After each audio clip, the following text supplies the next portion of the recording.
our goal today is to answer all of the questions that students have frequently asked Dr. Carter while he's been coordinating the program. And so we have a few set up, but we would love to have you send any additional questions that you might have through the comments. So Rob, just to get us started, could you tell us a little bit about LAPU and the LAPU Masters of Public Health Program? So the program really stands as an opportunity for students to equip themselves to tackle many of the public health programs, public health challenges that faced the United States and the overall global public health system.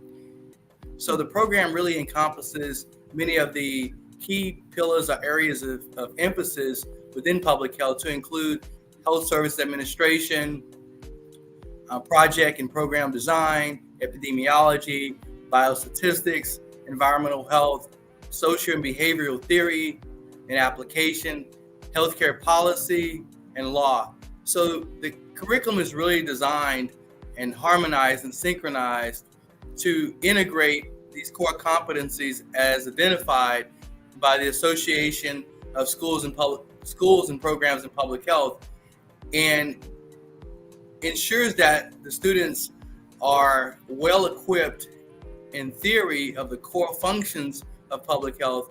And another unique aspect of the program is that it's very well nested in the World Health Organization concept. And this program is designed around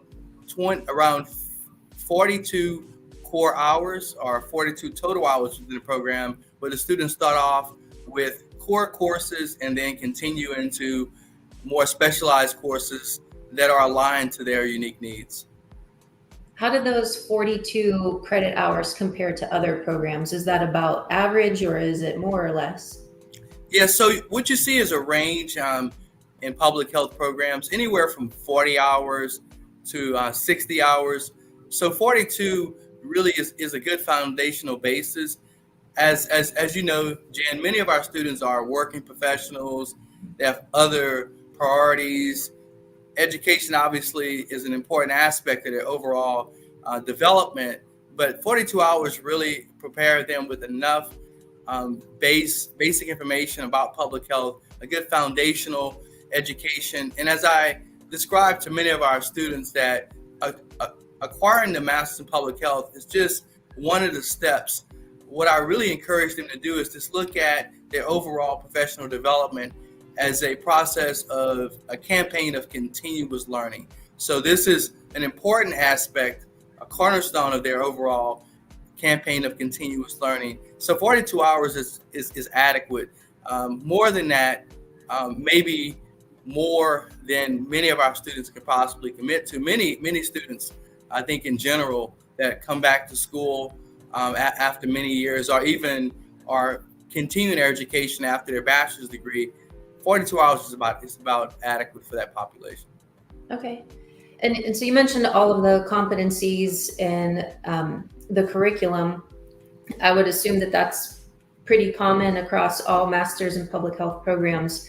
But tell me something unique about the way that LAPU teaches our students. I've heard you mention case studies before.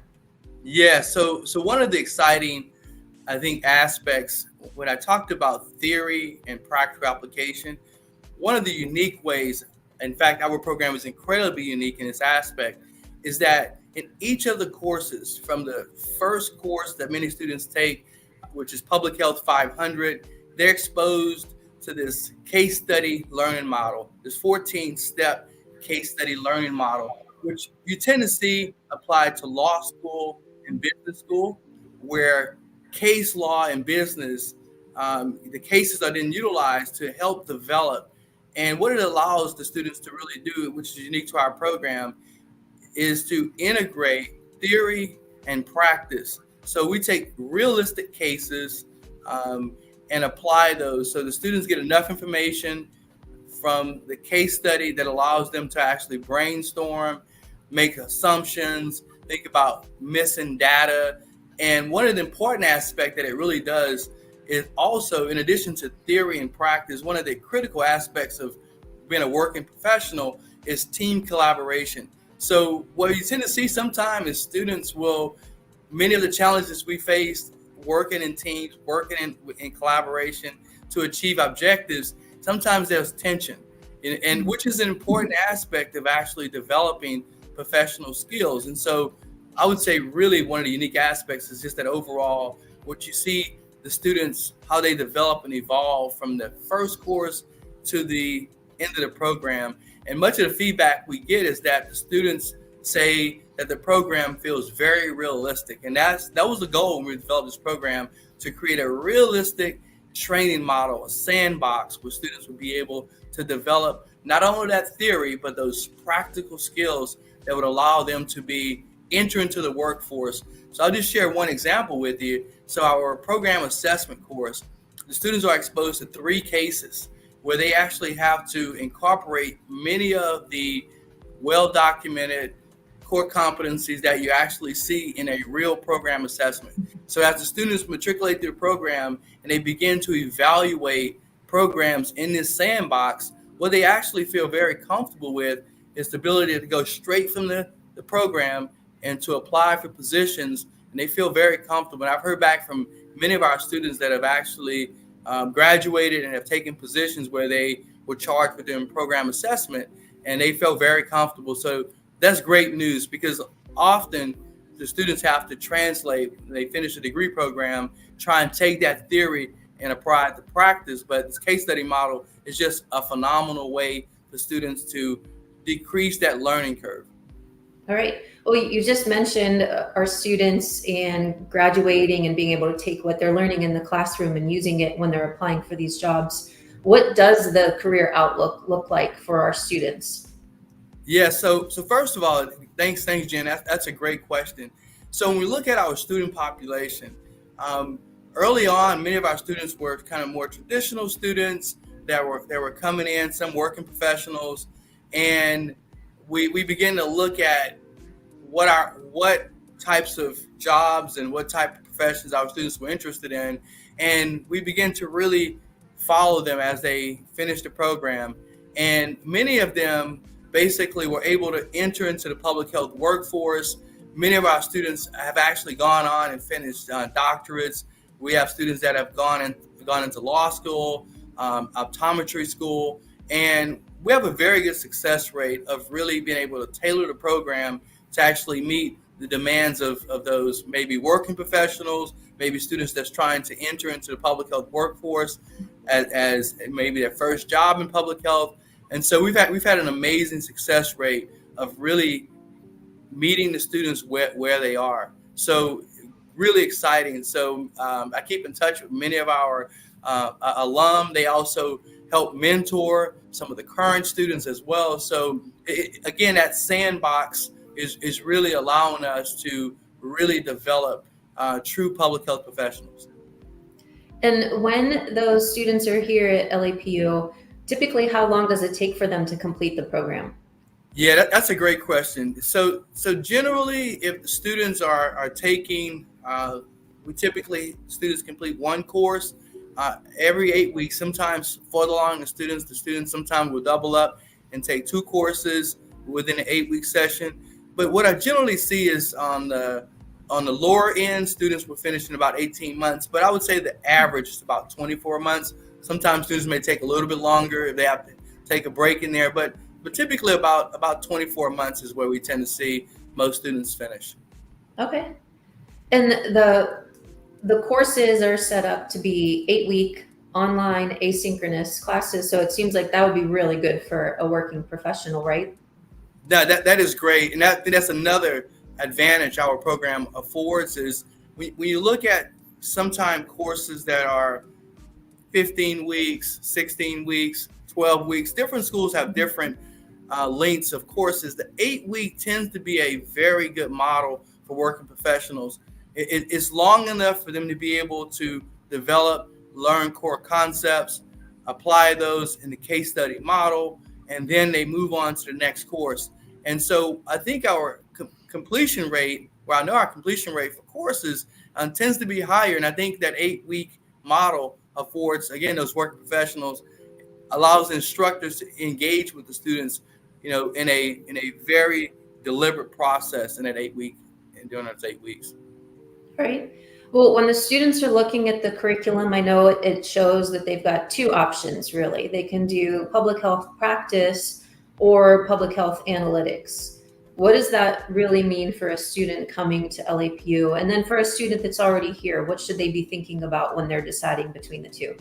Yeah, Jenna, really, that's a great question. So when we first developed the program, we actually had more of a generalized approach. Again, those 42 hours, more of a sandbox. The success coaches and the advisors, student advisors, would advise them, obviously, to complete those 4 to 5 initial courses, and then the students would sort of guide themselves through the process. And then we evolved to more of 3 options. And what we learned is that the students, we kind of had 2 populations of students. We had students that were maybe working in public health or came in with a strong emphasis like community health, or working, engaging in that sandbox of really applying those skills in a practical way. Then we had students that were interested in more going into graduate school or continuing on in more analytical epidemiology, trying to become biostatisticians. And so what we ended up with was these 2 options. And again, that was our continuous campaign of learning, feedback from our students, being very responsive to the needs of our students. And so what we developed essentially were 2 options. One, public health practice, where we tend to see about 60% of our students take that option. And then more of an analytical framework that allows students that are interested in data science, more interested in research, maybe going on to a doctorate program in public health, that allow them to actually engage in more research methodology, more courses that prepare them in more advanced biostatistical analysis.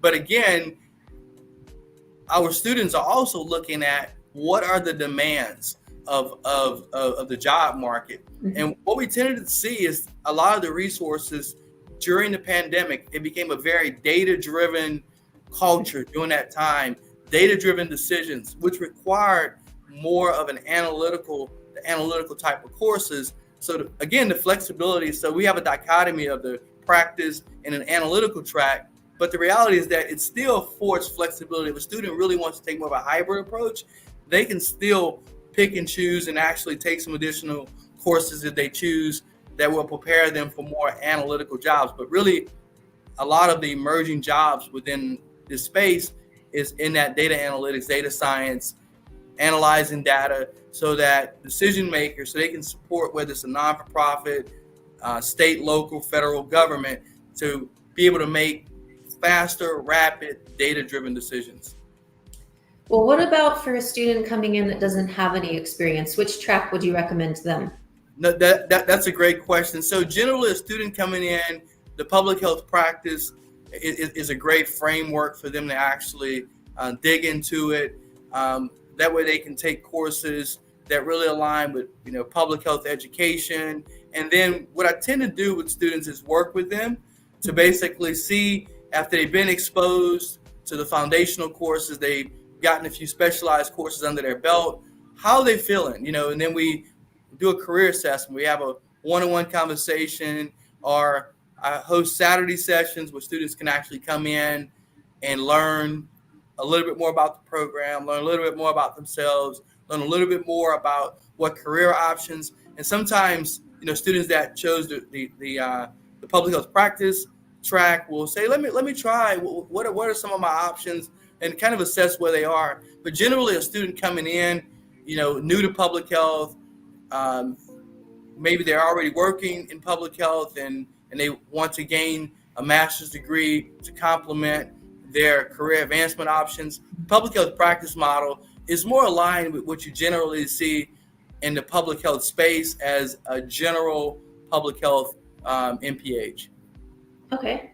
Well, you mentioned the foundational classes. Our students are starting there, so they're not immediately picking a track, and then they get into their track. But I know a really important course that all of our students are taking is the culminating experience with you. So when they're taking that class, is there a specific number of hours that they need to complete for that? No, that's again, that's a great question. I would say on a weekly basis, I get that question, whether it's from students that are prospective students or students that are in the program and they're getting close to it. And again, I overemphasize, I definitely over communicate the importance of that course.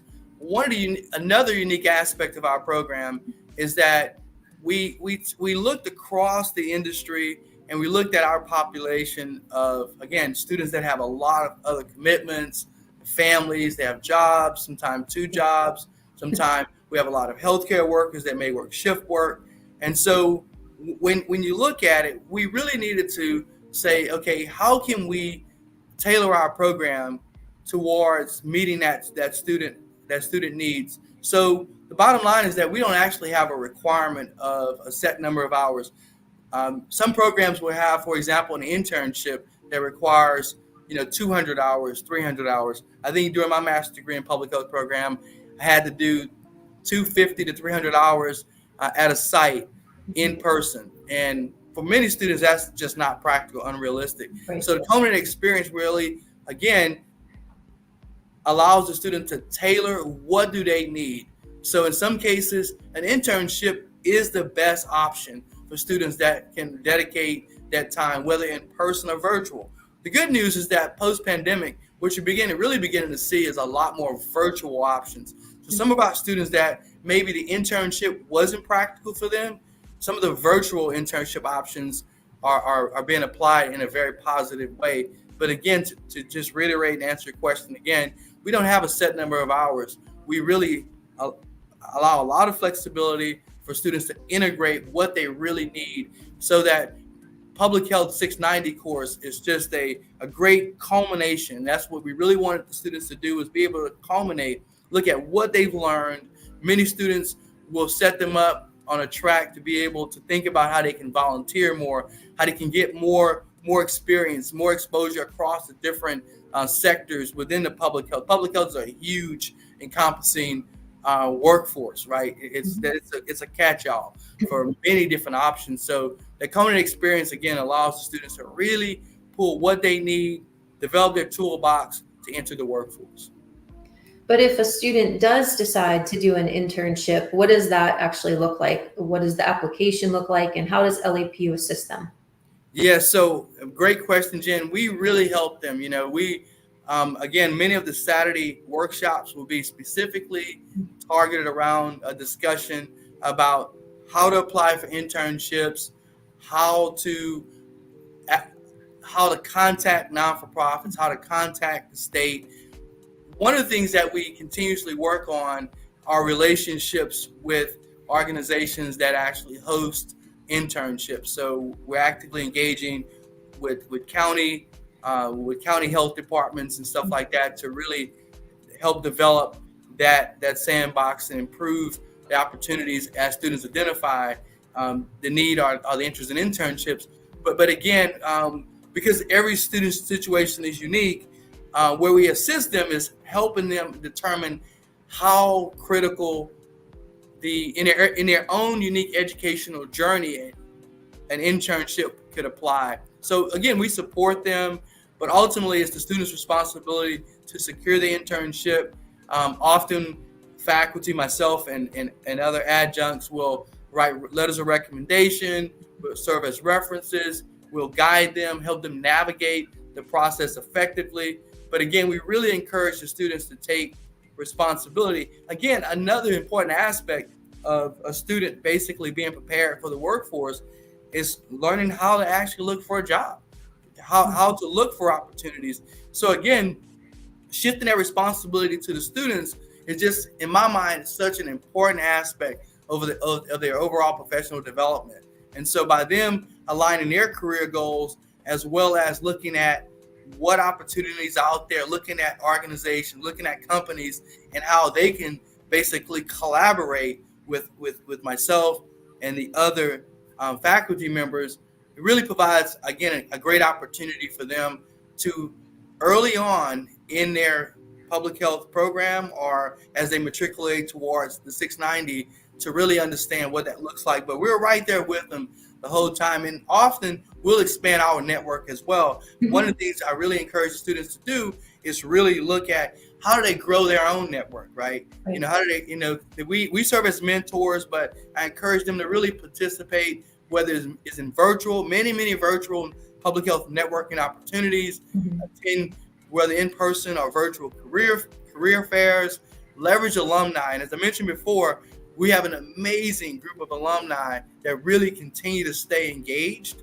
and often will come back and be willing to talk with our current and prospective students. So that is just an important aspect, but we're right there with them along each of those steps.